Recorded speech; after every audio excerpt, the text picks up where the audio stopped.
নমস্কাৰ দৰ্শকসকল, আপোনালোক সকলোকে অমূল্যবাণীলৈ স্বাগতম জনাইছোঁ। আজিৰ ভিডিঅ'টোৰ বিষয় হৈছে ইচ্ছা পূৰণৰ এটা বিশেষ সংখ্যা। এই সংখ্যাটোৱে দেৰিকৈ হ'লেও মানুহৰ সকলো ইচ্ছা পূৰ্ণ কৰে। আপোনালোকেও কৰি চাব পাৰে, কিন্তু ধৈৰ্য লাগিব পাৰে আৰু দেৰিও হ'ব পাৰে ইচ্ছা পূৰণ হওঁতে, কিন্তু পূৰা হোৱাটো নিশ্চিত।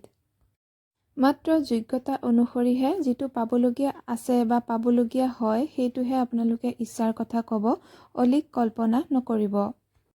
হাতত যে চিন দিয়া হৈছে এই বিশেষ ঠাইখিনিত এই বিশেষ সংখ্যাটো লিখি দিব। সংখ্যাটো হৈছে 1176। বাকী একো লাইন আপোনালোকে আঁকিব নালাগে, কেৱল সংখ্যাটো লিখিব, সেউজীয়া ৰঙেৰে লিখিব আৰু আপোনাৰ যি মনৰ ইচ্ছা আছে সেইটো হৈছে বুলি ক'ব। লিখোঁতে আপোনালোকে এই সংখ্যাটো গা ধোৱাৰ পিছত লিখিব আৰু মোহাৰি গ'লে পুনৰ লিখি দিব। সদায় লিখিব আৰু লিখাৰ পিছত সংখ্যাটোক এক্টিভেট কৰিব লাগিব।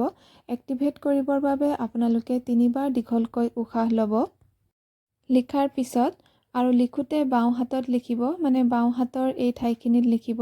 আঁচ পাৰিব নালাগে, আকৌ কৈছোঁ, কেৱল সংখ্যাটো লিখি দিব সেউজীয়া ৰঙেৰে এই ঠাইখিনিত।